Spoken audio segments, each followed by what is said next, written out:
চুমুকে। সুপ্রিয় দর্শক, আজকে আমাদের মাঝে উপস্থিত রয়েছেন রবীন্দ্রসঙ্গীত শিল্পী সালমা আকবর। শুভ সকাল, কেমন আছেন? শুভ সকাল, খুব ভালো আছি।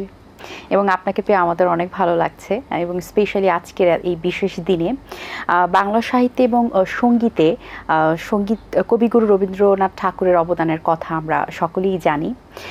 তাই আজকের দিনটা বাংলা ভাষাভাষীদের জন্য বিশেষ একটি দিন। একজন শিল্পী হিসেবে কি ভাবছেন এবং আজকের এই দিনটা আপনার কাছে কতটা স্পেশাল মনে হচ্ছে? রবীন্দ্র অনুরাগী, রবীন্দ্র প্রেমী এবং আমরা যারা রবীন্দ্রনাথের কাজের সাথে, গানের সাথে যুক্ত আছি, আমরা বলি যে আমরা রবীন্দ্র কণ্ঠ শ্রমিক।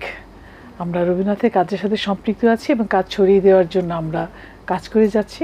তো এই দিনটি আমাদের কাছে বিশেষভাবে উল্লেখযোগ্য। কবিগুরুর জন্মদিবস আজ, এবং প্রতিদিনই অ্যাকচুয়ালি বছরে 365 দিনই আমাদের কাছে গুরুত্বপূর্ণ, কারণ তার যে অসংখ্য গান রয়েছে সে সব গানগুলো আমরা প্রতিদিনই আমাদের চারপাশে দেখি, আমরা অনুভব করি, আমরা উপলব্ধি করি আমাদের মনে, আমাদের চারপাশে, আমাদের প্রকৃতিতে। তাই প্রতিদিনই স্পেশাল, আজকে একটু বেশি স্পেশাল। অবশ্যই স্পেশাল সময়টাকে আমরা আরেকটু স্পেশাল করার জন্য আপনার কণ্ঠে একটি রবীন্দ্রসঙ্গীত শুনতে চাই। হে নূতন দেখা দে কারবার, জন্মের প্রথম শুভক্ষণ। হে নূতন দেখা দে কারবার, জন্মের প্রথম শুভক্ষণ। তোমার প্রকাশ কুহেলিকা করে উদ্ঘাটন, সূর্যের মতন। হে নূতন দেখা দে কারবার, জন্মের প্রথম শুভক্ষণ। বাহ, অসাধারণ, খুব সুন্দর লেগেছে, খুব সুন্দর একটি পরিবেশ তৈরি হয়ে গিয়েছে। ধন্যবাদ। আমরা জানি যে আমরা টিভি চ্যানেলের কথা যদি বলি, এমন কোনো টিভি চ্যানেল নেই যেখানে দেখা যায় রবীন্দ্রসঙ্গীত আসলে তারা বাজায় না বা রবীন্দ্রসঙ্গীত হয় না সেখানে। তারপরও কি কোথাও না কোথাও মনে হয় যে রবীন্দ্রসঙ্গীত চর্চাটা কমে গিয়েছে? হ্যাঁ, খুব সুন্দর একটা প্রশ্ন। এই প্রশ্নের মুখোমুখি আমরা প্রতিদিনই হচ্ছি, আমরাও ভাবছি, আমরাও খুঁজে বেড়াচ্ছি প্রশ্নের উত্তর। রবীন্দ্রসঙ্গীতের চর্চা কমেছে এটা আমি ঠিক মানতে রাজি না। চর্চা হচ্ছে, তবে সেই রবীন্দ্রনাথের যে পথ নির্দেশিকা যেভাবে বলেছিলেন, তার যে স্বরলিপি দেওয়া আছে, গাইডেন্স আছে, সেই শুদ্ধ চর্চাটা, রবীন্দ্রনাথের গানের যে শুদ্ধতাটা, এটা অনেক ক্ষেত্রে অনেকাংশে একটু একটু একটু এদিক ওদিক হচ্ছে। তো সেইখানে আমরা চাইব বর্তমান প্রজন্ম যারা গান শিখছে তারা যেন, যেহেতু একটা স্পষ্ট দলিল আছে আমাদের কাছে, তো তাকে অনুসরণ করে আমাদের গানটা গাওয়া উচিত। আচ্ছা, এবং আরেকটি বিষয় যে আমরা দেখেছি সিনেমাতে একটা সময় রবীন্দ্রসঙ্গীত বাজতো, কিন্তু এখন কিন্তু বাজছে না, এবং নাটকেও আমরা দেখেছি রবীন্দ্রসঙ্গীতের সুরটা ধরে গান গাইতে বা গান শুনেছি আমরা। এখন সে ব্যবহারটা কমে যাওয়ার পেছনে কারণটা কি বলে আপনি মনে করছেন? আসলে পৃথিবী তো এগিয়ে যাচ্ছে, সময়, আধুনিকতার ছোঁয়া, তারপরে অনেক সংস্কৃতির প্রবেশ আমাদের এই দেশে হয়েছে। তো সেখানে আমরা যদি এখন ধরি 150 বছর আগের কথা যদি ভাবি, সেই পরিবেশ এখন আর নেই। তারপরেও আমি বলবো এত এত অনেক ধারার গানের মধ্যেও রবীন্দ্রনাথের গানটা কিন্তু ভীষণভাবে বেঁচে আছে। কারণ এখনকার যে এই প্রজন্মে যারা ছেলেমেয়ে, তারা রবীন্দ্র নজরুলের গানের প্রতি অনেক আগ্রহী। আপনারা যদি কোনো বিদ্যালয়, ইনস্টিটিউশনে যান, যারা এই শুদ্ধ সঙ্গীত, মৌলিক গানগুলো শেখায়, সেখানে দেখবে রবীন্দ্রনাথ নজরুলের গানে জায়গা দেওয়া যাচ্ছে না ছেলেমেয়েদের। তারা কারা? তারা তো এই প্রজন্মেরই, এখনকারই ছেলেমেয়ে, আধুনিকতার মধ্যে তারা বেড়ে উঠেছে। আসলে সব কিছুর মিশেলে হয়তো বোঝা যাচ্ছে না, কিন্তু চর্চা হচ্ছে, ছেলেমেয়েরা আগ্রহী হচ্ছে, অভিভাবকরা আগ্রহী, তো চর্চা হচ্ছে। কিন্তু তার মাঝখান থেকে যে কথাগুলো বারবার আসে, যে আমাদের যে আমি মিডিয়ার কথা চলে আসে, মিডিয়া যারা আছে বা যারা স্টেজ শেয়ার করেন, যারা স্ক্রিন শেয়ার করেন, যারা প্রমোট করেন এই সমস্ত শুদ্ধ সঙ্গীতকে, তাদের প্রতি আমার বিনম্র অনুরোধ থাকবে তারা যেন এই দেশীয় সংস্কৃতি, দেশীয় গানকে তারা সামনে নিয়ে আসেন। জি, আমরাও সেই প্রত্যাশা করছি। গল্পের এই মুহূর্তে আপনার কণ্ঠে আরেকটি রবীন্দ্রসঙ্গীত শুনতে চাই। দাঁড়িয়ে আছো তুমি আমার গানের পারে, আমার সুরগুলি পায় চরণ, আমি পাইনি তোমারে, দাঁড়িয়ে আছো তুমি আমার গানের পারে। বাহ, অসাধারণ, চমৎকার লেগেছে গানটি। একদম গানের ভেতরে মনে চলে যাচ্ছিলাম, এরকম মনে হচ্ছিল। অসাধারণ সুন্দর একটি গান শুনিয়েছেন। আমরা একটু জানতে চাই আপনার গানের হাতে খড়িটা কিভাবে হয়েছিল এবং গানের প্রতি যে ভালোবাসাটা কিভাবে জন্মেছিল? অনেক আগের কথা, যদিও আমার সেই ছোটবেলা থেকে যাত্রা শুরু। সেই ছোটবেলায় আসলে যখন আমাদের সময়টা এখনো হয়তো নিশ্চয় আছে, আমরা দেখি না, আমাদের ঘরে ঘরে ঘরে ঘরে কিন্তু গান চর্চা ছিল।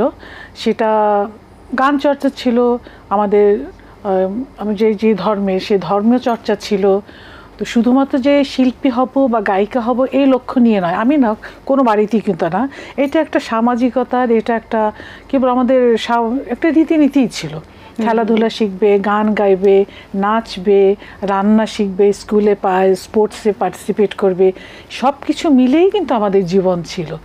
তো সেইভাবেই কিন্তু আমার সব বাড়িতে গান শেখা হয়েছে। বাবা হারমোনিয়াম কিনে দিয়েছেন, গান শিখেছি, ওস্তাদ এসেছে, এইভাবে যাত্রা শুরু। এবং আমার মনে হয় আমাদের সেই আগেকার দিন, আমাদের সেই সময়টায় প্রতি ঘরে ঘরে বিকেল হলে রেয়াজের আওয়াজ, সকালবেলা কোরআন শরীফ শেখার আওয়াজ, এই সব কিছু মিলেই কিন্তু আমাদের একটা দিন ছিল। বাহ, খুব সুন্দর স্মৃতি। আমরা এখন দেখতে পাই যে রবীন্দ্রসঙ্গীতের যে মডার্ন একটা ফর্ম অনুযায়ী নতুন করে সেই গানটি বাজানো হয়, গাওয়া হয়। এই যে মডার্ন যে টেকনোলজি চলে এসেছে এবং গানকেও মডার্নভাবে রিপ্রেজেন্ট করার বিষয়টি আপনি কিভাবে দেখছেন? বাদ্যযন্ত্র, পাশ্চাত্য বাদ্যযন্ত্র ব্যবহৃত হচ্ছে। আগে যেটা বলতো যে অ্যাকুস্টিক যন্ত্র, যেটা আমাদের দেশীয় যন্ত্র, যেটা সেই যন্ত্রের সাথে গানগুলো চলতো। তবে এখানে এটাও ঠিক, রবীন্দ্রনাথ কিন্তু সেই তখন তার বাড়িতে কিন্তু পিয়ানো ছিল, তার বাড়িতে ওয়েস্টার্ন মিউজিকের চর্চা ছিল, তার দাদা পিয়ানো বাজাতেন, তিনি গান গাইতেন। রবীন্দ্রনাথ কিন্তু মোটেও সেকেলে ছিলেন না, হয়তো তিনি বেঁচে থাকলে আজকে এই যন্ত্রের ব্যবহারও তিনিও হয়তো বা করতেন। তবে হ্যাঁ, সব কিছুর একটা পরিমিত বোধ আছে। তো যে কোনো গানের গান ছাপিয়ে কখনোই মিউজিক, বা আমি মনে করি কোনো গানেই তা না, তাহলে যে কণ্ঠ যে সেটা ধামাচাপা পড়ে যায়, যে সুর, মূল সুর সেটা চাপা পড়ে যায়। তো সেই হিসাবে গান কিন্তু, সে গানের সুর রবীন্দ্রনাথ যা রচনা করে গেছেন তাই কিন্তু আছে। তো মাঝে মাঝে অনেকে চেষ্টা করে একটু নিজের সুরে বা অনেকটা শেখার অভাবে এদিক ওদিক যাবার, তবে গানের কিন্তু আধুনিকায়ন সেই অর্থ না। যারা মনে করে যে একটু আধুনিক যন্ত্র ব্যবহার করব, সেই ক্ষেত্রে হচ্ছে। বাট বেশিরভাগ যারা শিক্ষার্থী, গায়ক, গায়িকা, শিল্পী, রবীন্দ্র অনুরাগী, রবীন্দ্রপ্রেমী যারা, তারা কিন্তু মূল ফর্মটাই কিন্তু ভালোবাসে এবং পছন্দ করে। আচ্ছা, এবং সেই সাথে আমরা দেখি যে অনেকে আছে নজরুল এবং রবীন্দ্রসঙ্গীতের একটা সংমিশ্রণে গান বাজান বা গান গেয়ে থাকেন।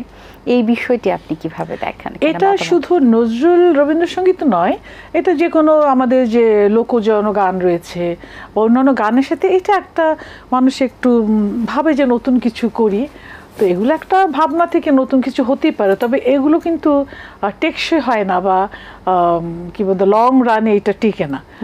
যে কোনো কিছুর আদি জিনিসটাই কিন্তু রয়েছে আমাদের জামদানি, আদি জামদানির প্রতি সবার আগ্রহ, আমাদের। তো তেমনিভাবে নতুন নতুন যারা কিছু একটা ক্রিয়েটিভিটি দেখানোর জন্য করে, তো তাদের কাছে আমার স্বনির্বন্ধ অনুরোধ, যারা মানে সৃষ্টি করতে চান নতুন কিছু, অবশ্যই আমরা খুব উৎসাহ দিব তাদেরকে, এবং এগিয়ে আসো যারা সৃষ্টি করতে চান। তবে নিজের জিনিস নিয়ে এগিয়ে যাও। অন্যের জিনিসের উপরে এগিয়ে গেলে সেটা খুব একটা স্থায়িত্ব পায় না। আচ্ছা, নতুন প্রজন্মে যারা এখন রবীন্দ্রসঙ্গীত চর্চা করতে আগ্রহী হচ্ছেন এবং মাত্র এসেছেন, তাদের উদ্দেশ্যে আপনার কি বলার আছে? তাদের উদ্দেশ্যে আমার একটু বলবো যে রবীন্দ্রসঙ্গীত, নজরুল যাই করুক না কেন, সঙ্গীত একে প্রথমে ভালোবাসতে হবে, তার প্রতি শ্রদ্ধাশীল হতে হবে। আমাদের মূল কথা, আমাদের যে দেশীয় সংস্কৃতি, আমাদের যে ঐতিহ্য, আমাদের যে শিকড়, আমরা কিন্তু আমাদের বাঙালিয়ানা, আমরা বাঙালি, বাঙালিত্ব, বাংলা কথা, বাংলা ভাষা, আমাদের নিজস্ব একটা পরিচয় আছে কিন্তু। তো আমাদের নিজস্ব পরিচয় কিন্তু আমরা বেড়ে উঠবো, সেইভাবে চলবো যে আমাদের পরিচয়টি আমরা যেভাবে খাই, যেভাবে চলি, আমাদের সামাজিকতা, আত্মীয় স্বজন, বন্ধু বান্ধব, একটা ধারা আছে। এই ধারার সাথে অন্য দেশের ধারা মিলবে না। প্রত্যেকটা জাতির নিজস্ব একটা ধারা আছে, বৈশিষ্ট্য। তো সেই বৈশিষ্ট্যেই লালিত হচ্ছে আমাদের এই গান। তো যারা নতুন গান শিখবে, ওই যে একটি গানের একটি কথার সাথে আর একটা কথা সম্পৃক্ত, যে শ্রদ্ধাশীল, বাবা মাকে ভালোবাসা, পরিবারকে ভালোবাসা, এই ভালোবাসাটুকু যদি বজায় থাকে, তাই শ্রদ্ধাশীল হওয়া যায়, তাহলে কিন্তু রবীন্দ্রনাথ, নজরুল সব গানের সব কিছুর প্রতি শ্রদ্ধা, শিক্ষকের প্রতি শ্রদ্ধাশীল হওয়া, সবার প্রতি ভালোবাসা দেখানো, সব কিছু সম্পৃক্ত একের সাথে। খুব সুন্দর কথা বলেছেন, অনেক ভালো লেগেছে। সেই সাথে আমরা আরেকটি রবীন্দ্রসঙ্গীত শুনতে চাই। আমার হিয়ার মাঝে লুকিয়েছিলে, দেখতে আমি পাইনি তোমায়, দেখতে আমি পাইনি। বাহির পানে চোখ মেলেছে, বাহির পানে আমার হৃদয় পানে চাইনি, আমার হিয়ার মাঝে লুকিয়েছিলে, দেখতে আমি পাইনি তোমায়, দেখতে আমি পাইনি।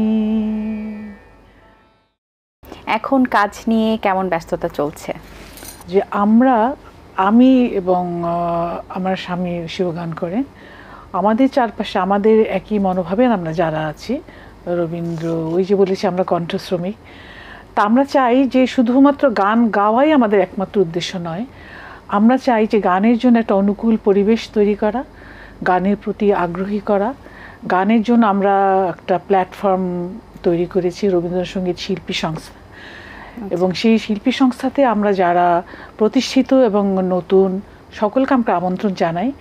যে সবার সুযোগ হয় না, সব চ্যানেল সুযোগ হয় না, তো আমরা আমাদের প্ল্যাটফর্মের মাধ্যমে তাদেরকে স্টেজ শেয়ার করতে আগ্রহী করি। এবং আমার নিজস্ব একটা গ্রুপ আছে, গীতাঞ্জলি। তো এর মাধ্যমে আমরা শুদ্ধ রবীন্দ্রসঙ্গীত চর্চা, বিভিন্ন অনুষ্ঠান করি, বিভিন্ন উপলক্ষকে কেন্দ্র করে। তো গানের চর্চাটাকে ছড়িয়ে দেওয়াই মূল উদ্দেশ্য আমাদের সবার মাঝে, যাতে যারা রবীন্দ্রনাথকে চিনে, রবীন্দ্রনাথকে বোঝে, রবীন্দ্রনাথ তথা বাংলা সংস্কৃতি, বাংলা অন্যান্য যত কবি, সাহিত্যিক যারা রয়েছেন, অর্থাৎ আমাদের বাংলা সংস্কৃতির প্রতি আগ্রহী করে তোলার মূল উদ্দেশ্য আমাদের। আচ্ছা, আপনার অবসর সময় কাটে কিভাবে? সত্যিকার অর্থে অবসর বলতে তেমন একটা সময় পাই না। অবসর বিভিন্ন কাজে, আমাদের গান যেমন থাকে, ছাত্রছাত্রী যেমন থাকে, আমাদের বিভিন্ন অনুষ্ঠানের রেকর্ডিং থাকে, তারপরে আমাদের যে এই সাংগঠনিক কাজকর্ম যেমন থাকে, যেমন এই মুহূর্তে আমরা অত্যন্ত ব্যস্ত। আমাদের প্রতি বছর 3 দিন ব্যাপী রবীন্দ্রসঙ্গীত উৎসব হয় একটা, এই 25 বৈশাখকে কেন্দ্র করে। এবং সেই উৎসবে আমাদের প্রায় এবার অনেক শতাধিক শিল্পী গান করেন, তাদের রিহার্সাল করানো। গতকালই আমাদের হয়ে গেল রবীন্দ্রসঙ্গীত উৎসব প্রতিযোগিতা।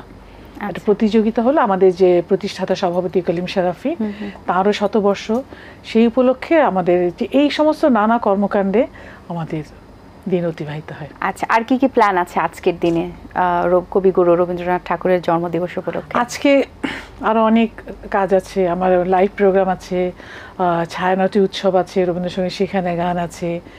তো কাল থেকে পরপর 3 দিন উৎসব।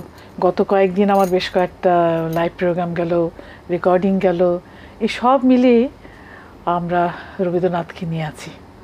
এই উৎসবগুলো কেমন লাগে আপনার কাছে, এবং ওই উৎসবগুলো আসলে আরো কয়েকদিন স্থায়ী রাখা যেত বলে কি আপনার মনে হয় কিনা? সত্যি খুব ভালো কথা। এটা সারা বছরব্যাপী যদি উৎসব হতো তাহলেও তো আনন্দের সীমা পরিসীমা নেই, কিন্তু সব কিছুর একটা আছে, বাধা তো আছে, একটা সবচেয়ে বড় একটা আর্থিক বিষয় আছে। তারপরে আমাদের দেশের বিভিন্ন যে অডিটোরিয়ামগুলো পাওয়ার একটা বিষয় আছে, খালি থাকে না, কারণ সাংস্কৃতিক কর্মকাণ্ড প্রচুর হচ্ছে আমাদের এই ঢাকা শহরে। মূলত নানা ধরনের সাংস্কৃতিক কর্মকাণ্ড হয়, কিন্তু সেই অনুপাতে আমাদের অডিটোরিয়াম কম। তো সেই জন্য অডিটোরিয়াম ছাড়া এই গরমের দিনে বা বৃষ্টির দিন তো বাইরে সবসময় অনুষ্ঠান সম্ভব না, অডিটোরিয়াম আমাদের প্রয়োজন। তো অডিটোরিয়াম পাওয়া যায় একটু কম, তো সেই হলে ভালো হতো, না হলে যখন পাওয়া যায় তখনই আমরা নিই। বসন্তকালে যেমন আমরা বাইরে খোলা জায়গায় অনুষ্ঠান করি। খুব চমৎকার কিছু গান শুনলাম, সেই সাথে খুব অসাধারণ লেগেছে আপনার সাথে কথা বলতে পেরে। অসংখ্য ধন্যবাদ আপনাকে আজকে আমাদের মাঝে উপস্থিত থাকার জন্য। সবসময় ভালো থাকবেন। অনেক ধন্যবাদ আপনাকে, এবং আমাকে আমন্ত্রণ জানিয়েছে এটিনকে আমার অসংখ্য ধন্যবাদ, এবং ধন্যবাদ সমস্ত দর্শক শ্রোতাদের। দর্শক, আশা করছি আজকের আয়োজন আপনাদের ভালো লেগেছে। আজ এই পর্যন্তই। আপনাদের সঙ্গে দেখা হবে আগামী পর্বে নতুন কারোর সঙ্গে। সেই পর্যন্ত ভালো থাকুন, সুস্থ থাকুন।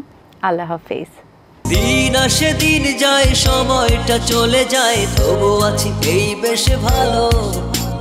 জীবনটা রঙময়, যেভাবেই হওয়া চাই, নয় কবু সাদা কালো। এই আশাতে স্বপ্ন ভাসে, সুখ হাসে চোখে মুখে, চায়ের চুমুকে।